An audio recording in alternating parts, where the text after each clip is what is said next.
गुरुब्रह्मा गुरुर्विष्णुः गुरुर्देवो महेश्वरः गुरुसाक्षात् परब्रह्मा तस्मै श्री गुरवे नमः। स्थापकाय च धर्मस्य सर्वधर्मस्वरूपिणे अवतारवरिष्ठाय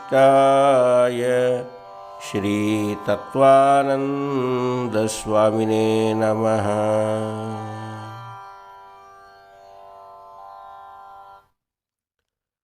ప్రియ ఆత్మబంధువులారా, యోగం అనేది మనకి కేవలం ఆసన ప్రాణాయామాలను చేసేటటువంటి ఒక విధానంగా కాకుండా యోగం ద్వారా మనకి ఆయుర్వేదాది శాస్త్ర పరిజ్ఞానం, ఆధ్యాత్మిక విషయాలు అనేకం తెలుస్తాయి.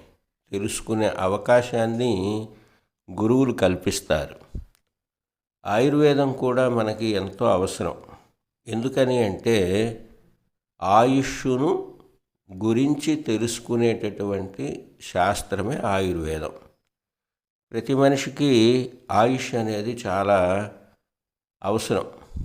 ఎందుకని అంటే ఆయుష్ ఉంటేనే మానవుడు సుఖంగా దీర్ఘకాలం జీవించగలుగుతాడు.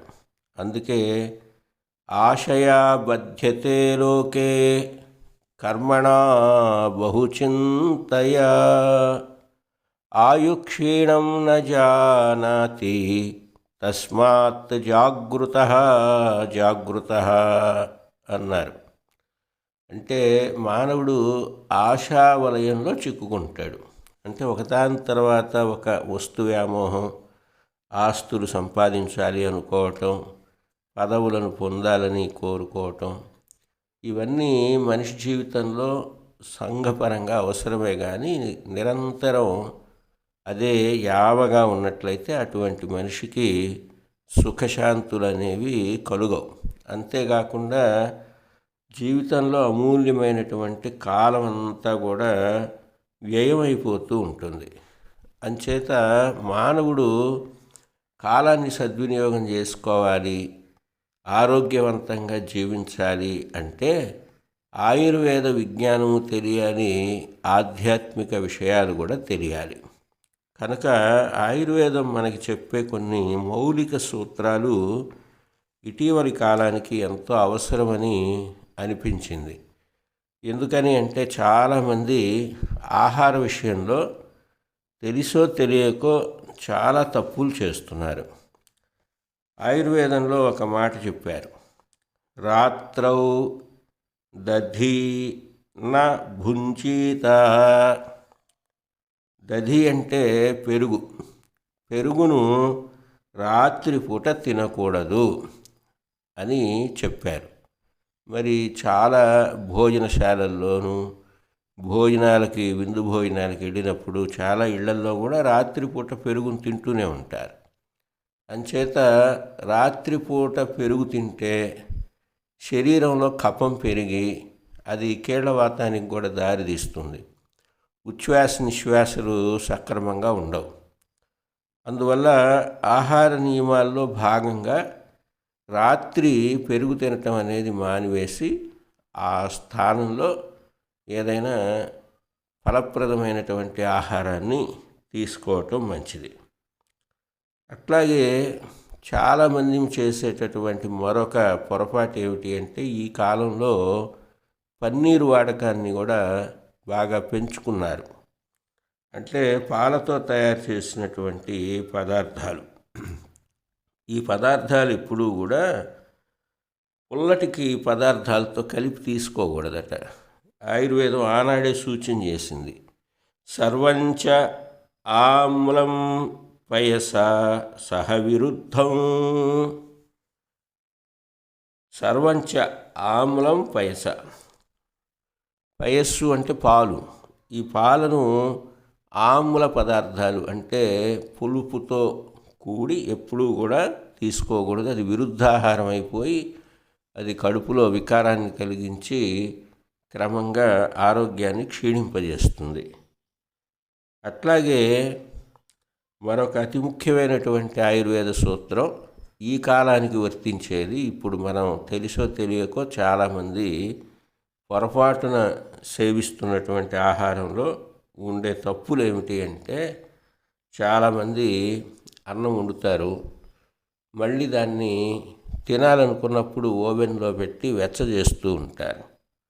కూరలు కూడా ఒకసారి వండి వాటిని ఫ్రిడ్జ్లో ఉంచి మళ్ళీ దానిలోంచి తీసి ఓవెన్లో కూడా పెడుతూ ఉంటారు. ఇది భారతదేశంలో ఇప్పుడిప్పుడే ఇట్లాంటి అలవాటు పెరిగింది. విదేశాల వాళ్ళైతే వారానికి సరిపోయే కూరల్ని కూడా పెట్టుకుంటారని నేను విన్నాను.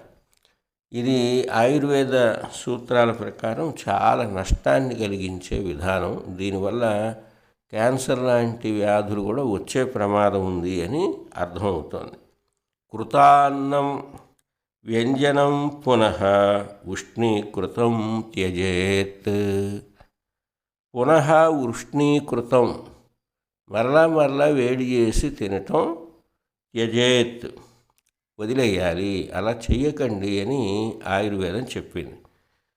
నేను ఇప్పుడు ఈ కాలంలో మనం తెలిసి తెలియక చేస్తున్నటువంటి పొరపాట్లనే చెప్తున్నాను, మొత్తం ఆయుర్వేదాన్ని అయితే ఉల్లంఘించడం లేదు.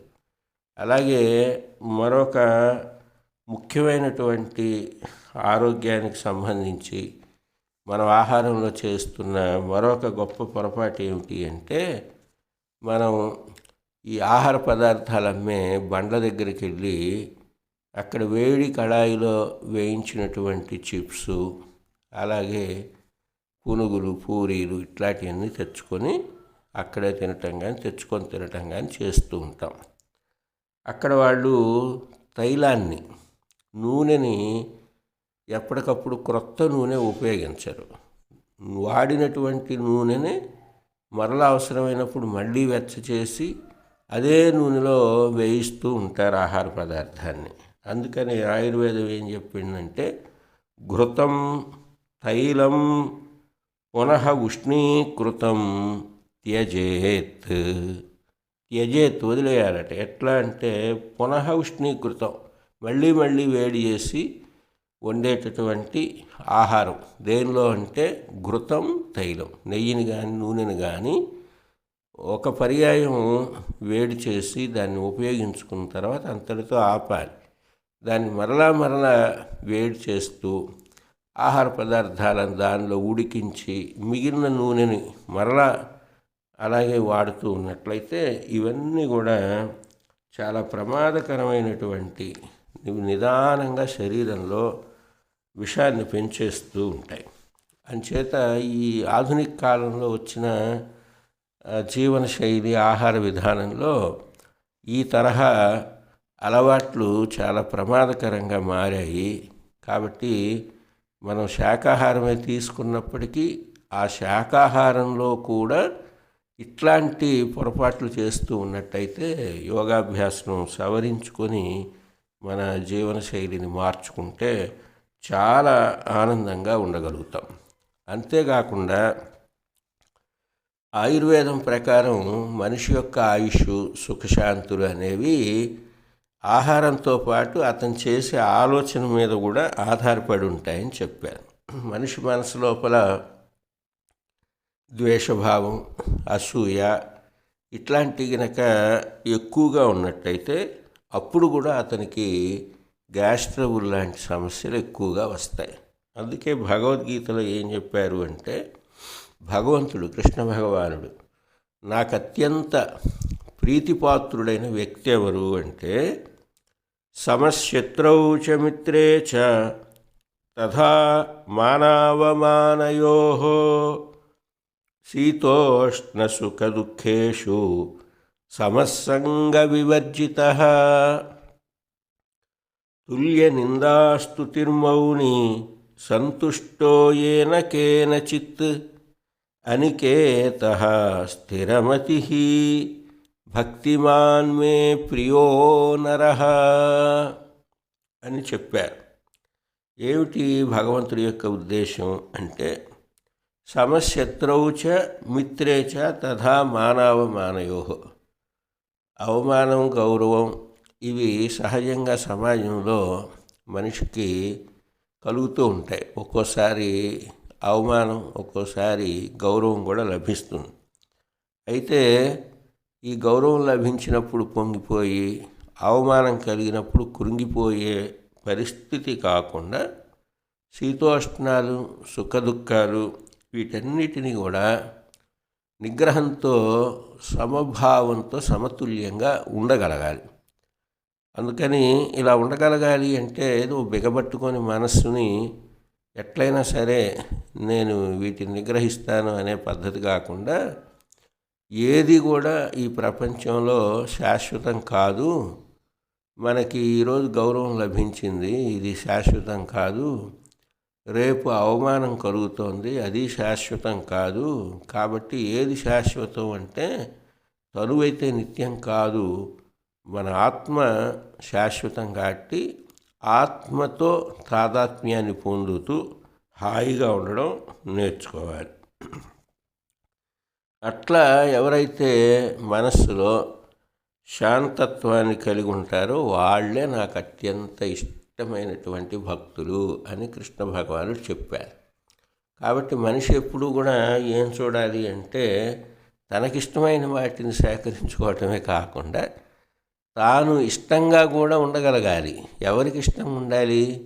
బంధుమిత్రులకు, గురువులకు, దైవానికి. అన్నిటికంటే ముఖ్యంగా మానవుడిగా ఎవరికైనా మనస్సు చంచలం అవ్వచ్చు, కానీ మనల్ని సృష్టించినటువంటి భగవంతుడు మాత్రం అచంచలుడు. కాబట్టి భగవంతుడు ఏదైతే ఇలా ఉంటే నాకు ఇష్టం అని చెప్పారో అలా ఉండడానికి ప్రయత్నించడమే నిజమైన యోగం. అంచేత ఈ శరీరం అనేది ఒక ఫలం, పండు అయితే ఈ పండుని భగవంతుడికి నివేదన మనం చెయ్యాలి. ఆ నివేదన చేసేటప్పుడు ఎట్లా చేయాలి అంటే, ఏ పండైనా సరే కుళ్ళిపోయింది, అలాగే పుచ్చిపోయింది అయితే దాన్ని మనం భగవంతుడికి నివేదన చెయ్యం. ఏ పండైతే చూడడానికి కానీ దాని లోపల గుణం కానీ తాజాతనంతో చక్కగా ఉంటుందో అదే భగవంతుడికి నివేదిస్తాం. అట్లాగే మానవ శరీరాన్ని కూడా రోగమయం చేసుకొని, మనస్సుని దుఃఖమయం చేసుకొని, అసూయ ద్వేషాది దుర్గుణాలతో, ఏ దుర్వాసనతో ఉండేటటువంటి శరీరాన్ని కాకుండా భగవంతుడికి మంచి ఆరోగ్యవంతమైన సమస్థితి కలిగిన మనస్సుతో, మంచి ఆత్మతో చక్కగా భగవంతుడికి ధ్యానావస్థలో నివేదన చేసుకోవాలి. అంచేత అట్లాంటి స్థితి మానవుడికి కావాలి.